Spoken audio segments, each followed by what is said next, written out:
aan, vriende. Ons hoop en ons glo dat u so ver geseën was deur al die boodskappe wat u so ver ontvang het deur hierdie kampvergadering. En ons wil net vir u weer eens vanaand welkom aan die woord en ons welkom ook vir ons spreker Ricardo Palacios. En ons glo en vertrou dat God vir hom op hierdie oomblik sal gebruik om sy woord te spreek op 'n magtige manier en mag u dan deur sy woorde geseën wees. Kom ons bid saam. Almagtige Vader wat in die hemel is, Meester, ons kom voor u vanaand. En ons wil net vir u weer eens dankie sê dat ons hierdie geleentheid het om weer eens aan u woord te luister. Mag dit wees, Vader, dat u die spreker op hierdie oomblik sal seën en sal dra, en mag die woorde wat hy sal spreek tot ons harte ook sal seën en ook vir ons sal verander deur u woord. Hierdie dinge vra ons in die wonderlike naam. Amen.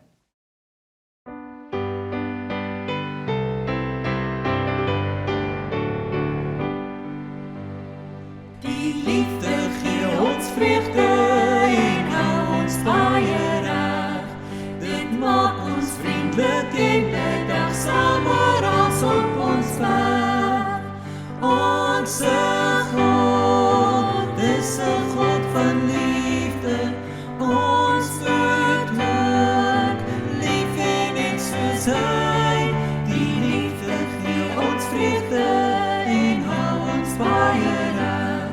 Dit maak ons vriendelik en bedagsaam oral op ons weg. Die wêreld is vol sonde, vol siekte, dood en smart. Ons werk vir Jesus elke dag met liefde in ons hart. Onse God is 'n God van liefde. Ons moet ook lief hê net soos hy. Die liefde gee ons vreugde en hou ons baie reg. Dit maak ons vriendelik en bedagsaam oral op ons weg. As hy ons eendag wegroep en na die hemel bring, sal ons met blydskap elke dag van Jesus liefde sing. Onse God is 'n God van liefde. Ons moet ook lief hê net soos hy. Die liefde gee ons vreugde en hou ons baie reg. Dit maak ons vriendelik en bedagsaam oral op ons weg.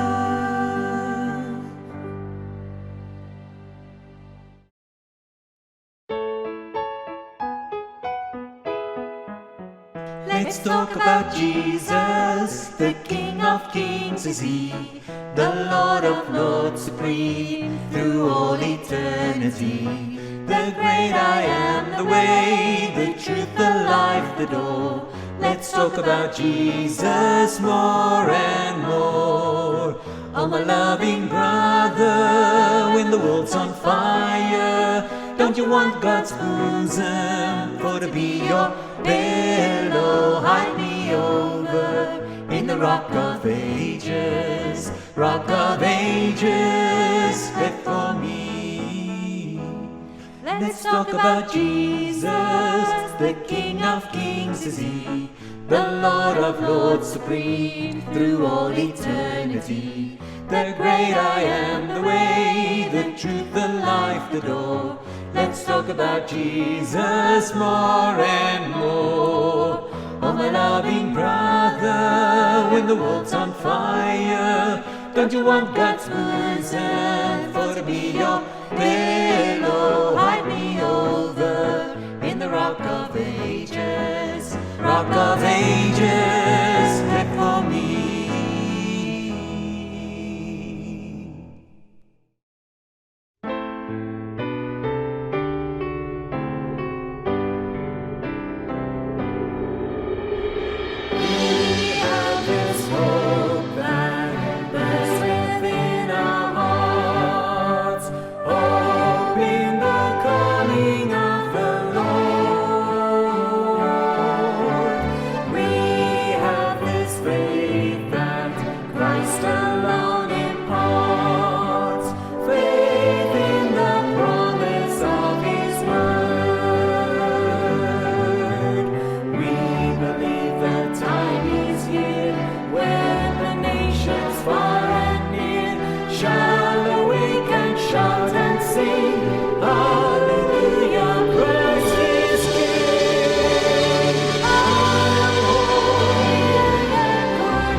Jesus, kom weer. Jesus, kom weer. Jesus, ons Heiland, kom weer.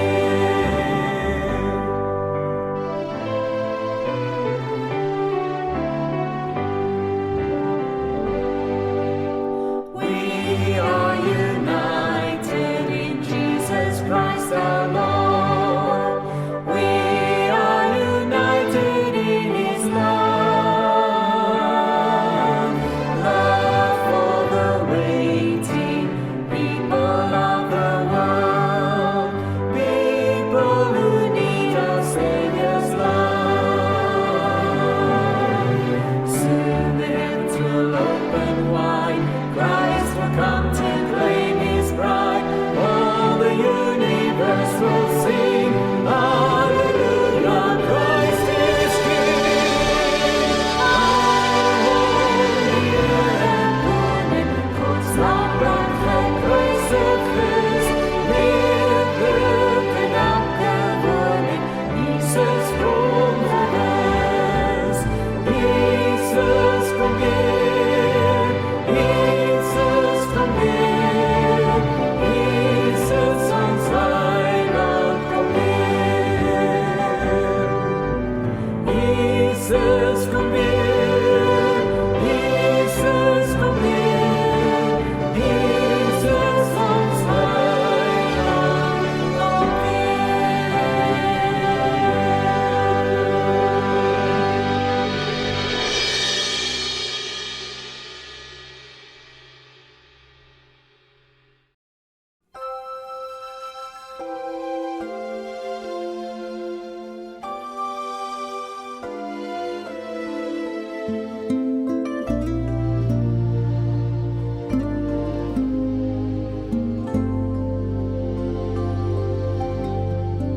The timeless theme, earth and heaven will pass away. It's not a dream, God will make all things new that day. Gone is the curse from which I stumble and fell. Evil is banished to eternal hell. No more night, no more pain, no more tears, never crying again. And praises to the great I am. We live in the light of the risen Lamb. See all around, all the nations bow down to sing. The only sound is the praises to Christ our King. Slowly the names of the book are read. I know the King, so there's no need to dread. No more night, no more pain, no more tears, never crying again. And praises to the great I am. We will live in the light of the risen Lamb. See, over there is a mansion prepared for me, where I will live with my Savior eternally,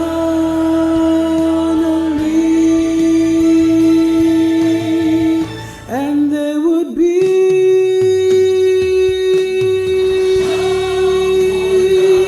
no more night, no more pain, no more tears, and we will sing praises to the great I am. We will live in the light of the risen Lamb. We will live in the light of the risen Lamb.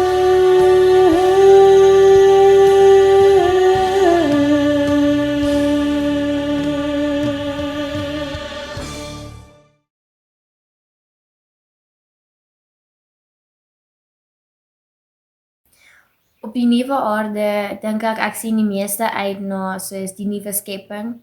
As ons kyk hoe alles in 'n plek gaan gesit word, hoe die Here gaan spreek en dinge gaan net bestaan en ons gaan sien basically Genesis gaan ons van vooraf sien en ek dink dit is een deel waar ek regtig uitsien. Waarna ek uitsien vir die nuwe aarde is om gesond te wees. Daar's 3 dinge wat ek vreeslik na uitsien. Die eerste natuurlik is om my geliefdes te sien wat ek aan die dood afgestaan het. Om hulle 'n drukkie te gee en net te omhels en te weet dat ons by mekaar is. Dat ons in die hemel saam gaan wees vir ewig. Dan sien ek uit. Geen stres. Net rus en vrede. Geen dood, geen pyn, geen lyding. Net pragt en al die mooi wat daarmee gepaard gaan. En derdens sien ek so uit om Sabbat saam met Jesus te vier. Tyd te spandeer in sy teenwoordigheid. Ja, dit is wat ek verlang. Ek sal baie graag wil reis as ons daarbo is. Sal wonderlik wees om van planeet tot planeet om ander wêrelde te gaan besoek. En interessant om te hoor wat sê daai mense, wat gebeur het hier op aarde, wat is hulle verhaal wat hulle vir ons kan vertel. Ek kan nie wag vir 'n ewigheid sonder sonde nie. En dit beteken sonde wat nie in my hart is nie, sonde wat nie om my is nie. En soos Naam 1 vers 9 sê, die benoudheid of sonde sal nie 'n tweede keer opkom nie. So 'n ewigheid sonder sonde, wow, waarna om uit te sien. There'll be no weeds in the garden, my feet won't hurt, my clothes will always fit. The aches and pains, both physical and emotional, that make this world so hard, will all be gone.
Dr. Ricardo Palacio has served in God's ministry for the past 23 years in various capacities, including district pastor and departmental leader in the Southern Ecuadorian Mission, also the Ecuadorian Union, and president of the Northern Ecuadorian Union, pastor and church planter for the Texas Conference, and as a church planting team leader among Buddhists of northeastern Thailand. And he's currently serving as the Ministry Initiatives Director, as well as the Africa Field Director for the Adventist Frontier Missions organization. And his educational background includes a Doctor of Ministry in Church Growth and Evangelism, as well as a Master's from Andrews University, preceded by a BA in Religion from Velmere College. Dr. Palacio is blessed to share God's calling to missions with his lovely wife, Alicia, and their 2 teenage sons, Gabriel and Daniel. And he also considers himself very privileged to be part of God's church and part of God's mission. And he sees it as his passion and his calling to really do what God wants of him, and also to prepare other people to meet God and their mission. And for now, it is a privilege that we would be able to listen to one of his messages. Greetings to you from all of us who make Adventist Frontier Missions here in Berrien Springs. We trust that you are having a great time learning more about God and connecting with people around different places in South Africa. I would like to invite you, before we open the Word of God, to have a word of prayer. Father God, as we open your Word, as we meditate on your Word, I pray that you will be with us, that your Holy Spirit, that your holy angels will be present at every home where people are stopping to learn more about you. I also pray that you will touch our minds, our hearts, so that the Word of God will have a transforming power in each one of us. We ask and thank you in the name of Jesus. Amen. In this occasion, I would like us to meditate in one section of a story that many of you have read and have been acquainted with. It's a story that is found in a very strange place in the Bible, in the book of 1 Chronicles, chapter 4, verses 9 and 10. 1 Chronicles 4, 9 and 10. I'm very puzzled every time I take time to read this story, because it's found in a very strange location. You know, it's like in a series of names and genealogies that are being shared there. All of a sudden the writer stops and in 2 verses summarizes the life of a person. And for me, it's remarkable, really, that the writer has done that. And I'm sure there are a lot of reasons why he is doing that. But I love this story, and I would like us to concentrate in one portion of that. I'll read it. Jabez was more honorable than his brothers. His mother had named him Jabez, saying, I gave birth to him in pain. Jabez cried out to the God of Israel, Oh, that you would bless me and enlarge my territory. Let your hand be with me and keep me from harm, so that I will be free from pain. And God granted his request. There are many beautiful things in this story, and I would really hope that you will meditate upon it and you will try to get many lessons that you can from this story. But during the times in which we live today, you know, like in the midst of COVID and all the consequences that COVID brings, financial challenges, family conflicts, family lost. Many people have lost loved ones. Many people have lost their jobs because of COVID-19. There are many reasons that we have been hit by this virus in different locations, in different places. And I can only imagine that the mother of this young person who grew up to become Jabez was in a tough situation in her life. Yeah, if you read the story there, it first outlines why Jabez became more honorable than the rest of his family, his brothers, and then it explains also in a very short way why the mother named him Jabez. You know, it says his mother had named him Jabez, saying, I gave him birth in pain. I gave birth to him in pain. So it would have been, it could be easily, physical pain that she's talking about. It can be the pain of the situation in which she was living, whatever the reason was. The reality is that this young baby was named Jabez, cause of pain, that which causes pain. So just imagine, what are the kinds of things that cause pain in our lives? During the COVID season, I received a phone call from my mom, and during that time, she said that my uncle, was very sick. He got sick from COVID. My mom was taking care of him in our home, and a few days later, the sickness became death. So just imagine, I was here far away from my parents, and I was concerned because my mother herself had also contracted the virus, COVID. So we were all concerned and praying and saying, God, please, put your hand on my mom. And then I had to have the funeral online. And I remember that it was a very difficult situation. My uncles in different places, my aunts, and they could not be present. Only my mom, another uncle, and my father were in the cemetery, because in Ecuador during that time, and in the cemetery, they were not allowing a lot of people. So a very reduced number of people could be there. Just imagine experiencing the pain of having lost a loved one, but in addition to that, having to suffer that alone. So it was a very terrible situation. And then in the midst of that, you're imagining, wow, what a deep pain that people suffer during the funeral. As I was trying to encourage my relatives, many of them not Adventists, I could really see the depth of pain that they experienced. So I can only imagine what these women, this mother was going through as she was delivering this baby. So that she said, I have to call him Jabez because the situation has been so painful that he has, throughout his life, he will have to carry the reality of this pain, that which causes pain. But as Jabez was growing up, the interesting thing, as many of us, is we do not want to live with pain. We don't want to live with the weight of pain, with the results of pain. We want to be released from that. And where do we go?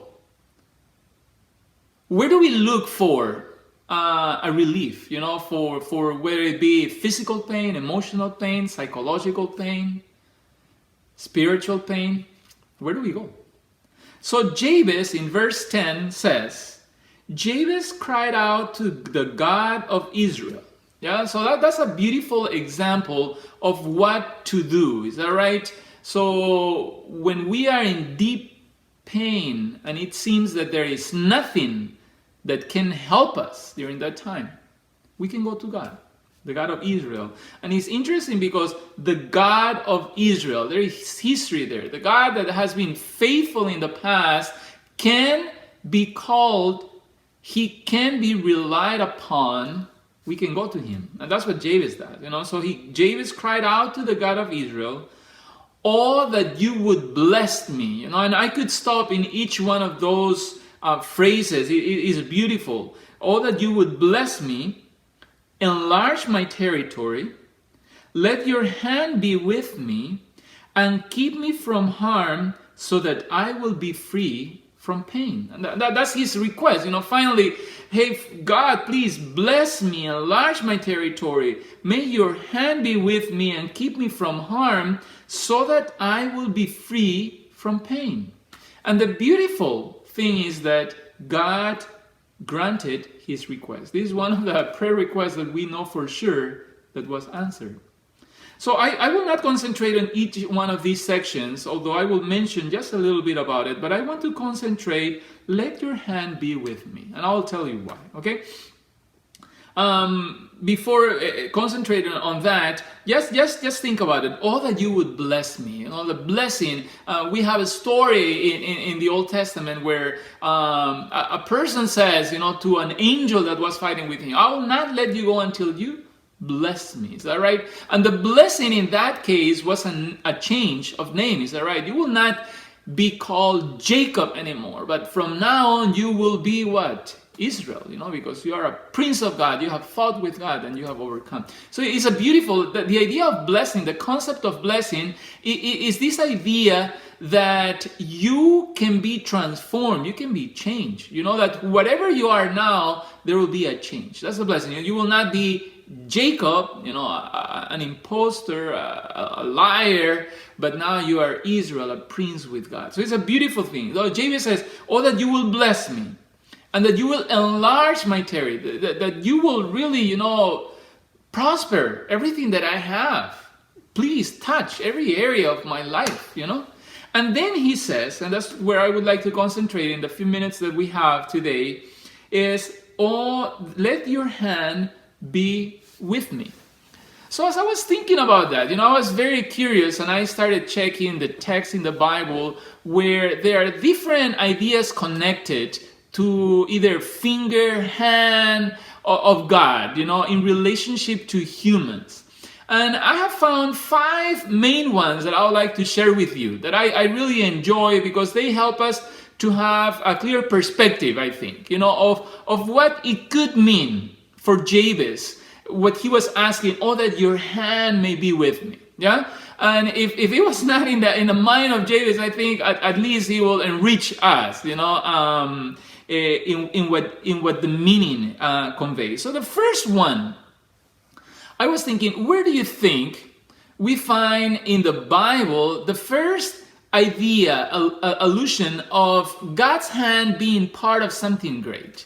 So I would like to think that the first place is in Genesis. Is that right? Genesis, and I would suggest to you that Genesis 2:7 might be the place where we can start with this idea of what does it mean, let your hand be with me, okay? In Genesis 2:7 we read, the Lord God formed the man from the dust of the ground. Yeah, so there's the idea that God is shaping, is that right? So you know that the verb form is different than created. It's the concept of somebody who is shaping, molding, is that right? Like an artist.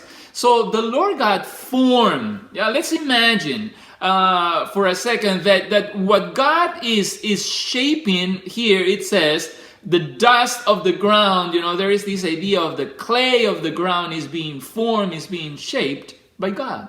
Is that right? So just imagine that God is shaping the clay that is here, and he makes it, it says, form the man, Adam. Yeah?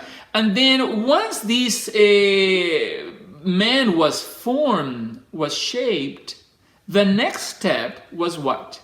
It says there, it blew into his nostrils a breath of life, and the man became a living being. Yeah? So it's a beautiful concept. I would like to think that the first concept of let your hand be with me is the reality that the hands of God are the ones that shaped us into existence. So you and I are here because at the very beginning of the existence of the human race, God did not speak, men into existence or women into existence, but he shaped us. So you and I have been shaped by God, have been created, have been formed by him. And part of that shaping is that we have received the life that today we have. Why is this so important? Today there are so many challenges for young people about their identity, about who are you? Are you beautiful or you're not? Are you valuable or are you not? Let your hand be with me starts with the concept that you were shaped and formed by God, that he's your maker. And this concept is very beautiful because from there we move to a second concept that we find about the hand of God. Is that right? So the first idea then is the hands of God formed and shaped us. All right? The second one is as interesting as this one, The concept is found in the book of Exodus, the chapter 31 and verse 18. I would like you to go there in your Bibles, and you will read a very interesting idea here. When the Lord finished speaking to Moses on Mount Sinai, he gave him the 2 tablets of the covenant law, the tablets of stone inscribed by the finger of God.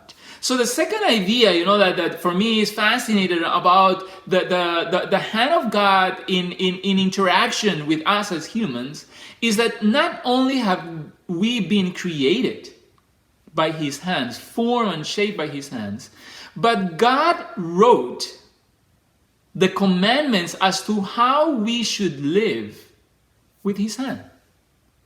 So he created us, he formed us, he shaped us.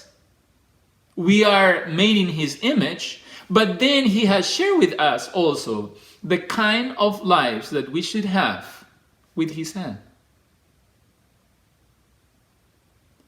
So many times we question and we say, God, do you really have a purpose for my life? Do you really have a plan for me? How should I live in a world of so much confusion? Today, I'm telling you, today here in North America at least, there's division here. It's unbelievable. It's difficult to carry a conversation without people going either to one side or another. And this is not happening only here in North America. I visited Ecuador recently and I found that it's exactly the same thing. I imagine South Africa is in the midst of the same thing. There is so much confusion. The world is trying to put people against each other. And we need to be reminded that let your hand be with me means that we all were created by the hands of God. We all receive from his hand the commandments, the guide as to how we should live. And I think that's beautiful.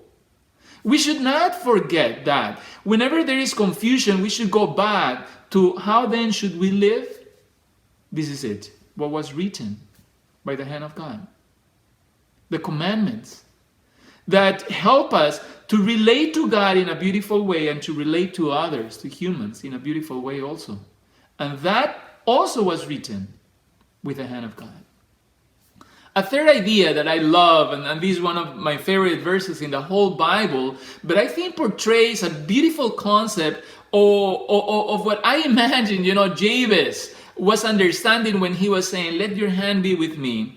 That is found in the book of Isaiah. In the book of Isaiah, chapter 41, verse 10, we all know this by heart. Let me read it to you quickly here. It says, do not be afraid, for I am with you. Do not be dismayed, for I am your God. That's a beautiful thing. So just think about it. I want these words from the prophet Isaiah to sink in. Do not be afraid. What is causing fear to you today? Do you know what tomorrow is going to bring? Is your life in danger? Are your children okay? Is your husband, is your wife facing sickness? Are you afraid? Are you afraid because of the financial situation that the country is experiencing?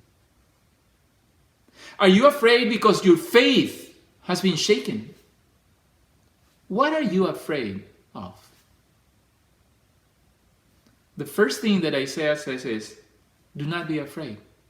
And then he tells you why. For I am with you. You might feel abandoned by people. You might feel that things are pretty rough now and nobody cares for you. But God says, I am with you. Do not be dismayed, for I am your God. And then the beautiful promise. I will strengthen you. I will uphold you with my righteous right hand. What a beautiful promise. Whatever the fear you are going through today, God says, do not be afraid. I'm with you. I am your God. I will strengthen you. I will uphold you with the hand that created you, that hand that wrote the kind of life that you should live. That's the hand of God that will uphold you and sustain you. Isn't that beautiful? Wherever you are now, whatever fears you are facing in this moment, remember, God is with you. He is your God. He will strengthen you and He will uphold you.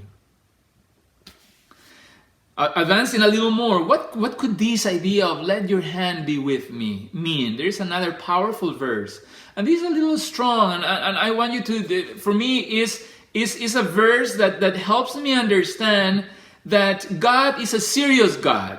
Yeah, He takes things seriously, and let's go to the book of Daniel. Yeah, I'm sure in your minds you already are there. In Daniel chapter 5, verse 5, we find a very interesting interaction, between a human leader, a very powerful man, who forgot that he was only human and that above him is God. Is that right?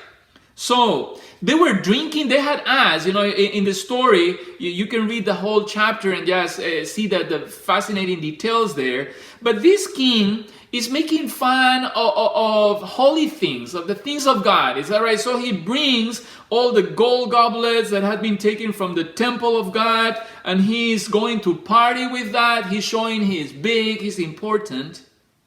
Suddenly, verse 5 of chapter 5, the fingers of a human hand appear and wrote on the plaster of the wall, near the lampstand in the royal palace. The king watched the hand as it wrote. Just imagine, so you're in a party, you're having a great time, and all of a sudden a hand appears that is writing on the wall. Just imagine what that is doing to all the guests, okay? Everybody freezes, the music stops, everything that people are talking about is all of a sudden irrelevant, and everybody's minds, thoughts, eyes are on one thing, the hand that is writing on the wall. His face turned pale, and he was so frightened that his legs became weak and his knees were knocking. And then he tried to call everybody who would be able, who should be able to give him an answer, but nobody could read what the hand had written. And then they say, hey, there is a guy, Daniel, he's been here for a while.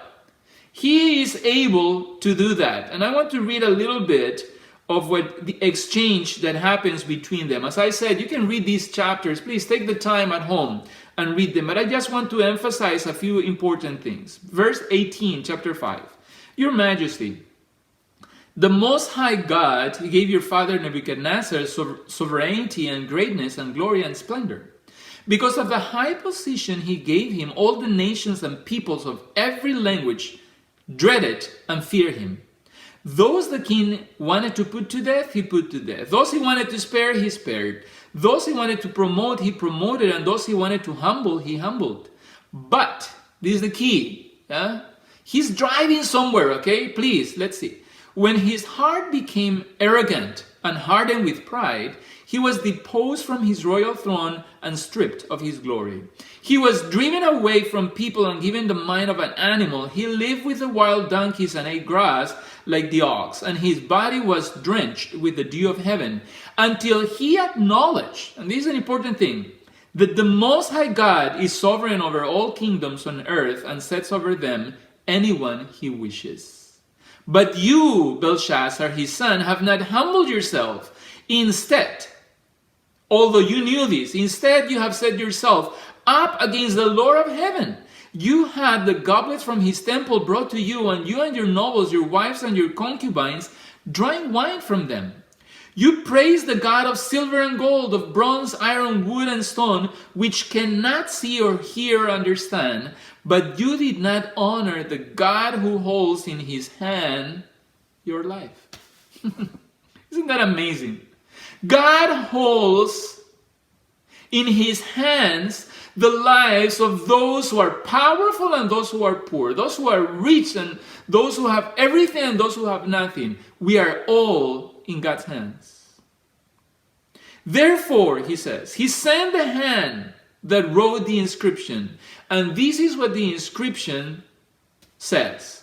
Mene, mene, tekel, parasin. Here is what these words mean. Mene, God has numbered the days of your reign and brought it to an end. Tekel, you have been weighed on the scales and found wanting. Peres, your kingdom is divided and given to the Medes and Persians. Then Belshazzar tried to do something, but it was too late.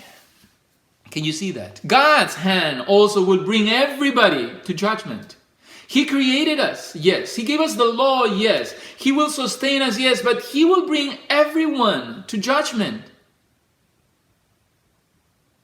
Because every single person at the end will have had the opportunity to recognize God as the only God. And the last idea that I found in the Bible that I would like to leave with you about the hand of God is found in 1 Peter chapter 5 verse 6. Another verse that all of you know. Humble yourselves therefore under God's mighty hand, that He may lift you up in due time. Humble yourself. We all need to recognize that God is our creator. He is the one who has shown us how we should live. He has given us commands for our well-being, for our happiness. Whenever we are down, whenever we are in trouble, He will strengthen us and He will sustain us. Whenever we are away from Him and we are going against the commands, He will remind us that we are dust, that we were created from dust and we are going to dust. He will remind us that He is God above all things. And the moment that we, in humility, come to Him and recognize His greatness, then it says there that He may lift you up in due time. I'm not sure what the challenges you are facing today are, but I know one thing. A little boy who was born in the midst of chaos, something similar to 2020, COVID-19, a year of many challenges for people. He was named Jabez, but he decided that things were going to be different for him. And he cried to God and he said, "Oh God, if you will bless me, and if you will expand my territory, and if your hand be with me, and you keep me from evil, so that evil will not harm you." And God heard that prayer, and God will hear your prayer too. May God bless you as you start a new week. May all your desires of your heart be aligned with God's, so that He may bless and prosper your life and the life of those who are close to you. God bless you, and may He make you a blessing. Hallo daar, en dankie dat julle die Sabbat saam met ons deurgebring het. Ons waardeer dit verskriklik baie en ek hoop julle het elkeen 'n groot seën ontvang deur die programme wat vandag aangebied was.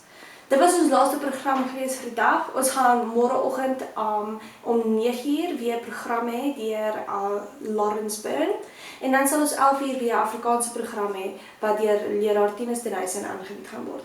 Asook kinderprogramme wat saam met dit sal wees. Ons sien julle dan. Lekker slaap. Bye bye.